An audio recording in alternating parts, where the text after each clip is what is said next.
భారతీయ సంస్కృతిలో ప్రతి ఆచారం వెనుక శాస్త్రమే ఉంటుంది.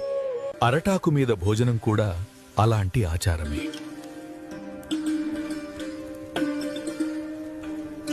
వేడి తాకితే అరటాకు యాంటీ బ్యాక్టీరియల్ శక్తిని విడుదల చేస్తుంది.